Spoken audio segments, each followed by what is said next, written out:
Hey there, folks! Welcome to our video on the gig economy and why it's a lose-lose for workers. You know how it is.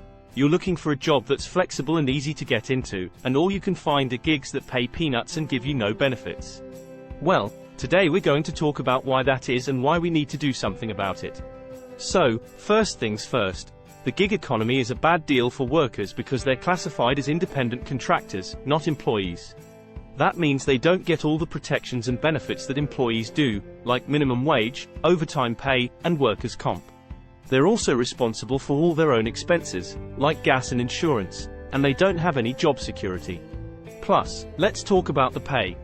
The gig economy might seem like a good way to earn some extra cash, but the reality is that gig economy workers often make next to nothing. Companies like Uber and Lyft take a big chunk of each fare, leaving the workers with only a fraction of what the customer paid.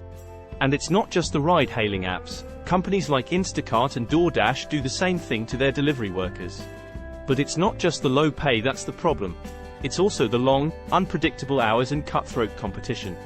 Gig economy workers are expected to be available at all hours of the day and night, and they're often competing with each other for jobs and fares.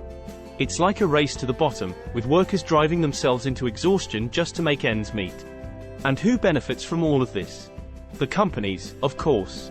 They get to exploit their workers and make a killing while the workers themselves struggle to pay their bills and put food on the table. It's a rigged game, and the only winner is the company. So, if you're thinking about joining the gig economy, think again. It might seem like an easy way to make some quick cash, but the reality is that it's a dead-end road for workers. We need to demand better from these companies and fight for fair pay, reasonable hours, and job security for all workers, no matter what kind of work they do. And here's the thing. The gig economy isn't just bad for workers in the gig economy. It's bad for everyone. As more and more workers become independent contractors, it puts downward pressure on wages and working conditions for all workers. It's like a domino effect, and it sucks. So what can we do about it? The first step is to make sure that gig economy workers are classified as employees, not independent contractors.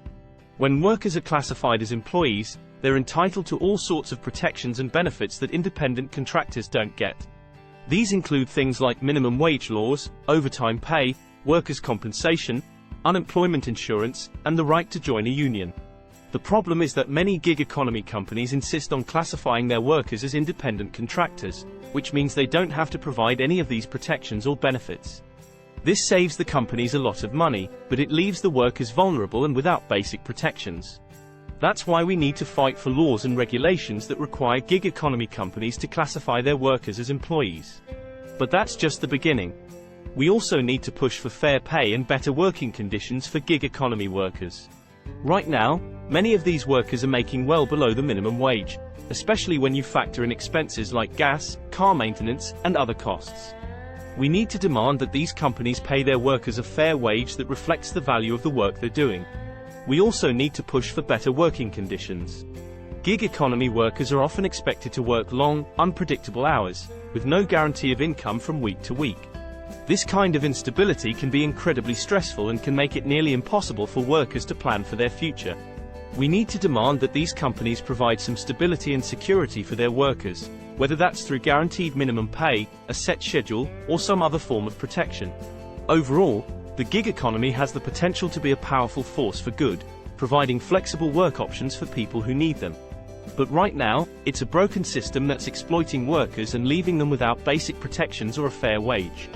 It's up to all of us to demand change and fight for a better future for gig economy workers. Alright, folks, that's a wrap on our video about the gig economy. Thanks for tuning in, and remember to support your local workers' rights organizations and unions. We can't let the gig economy keep treating workers like dirt. See you next time. And if you like this video, hit that like button and subscribe to our channel for more videos about labor and workers' rights.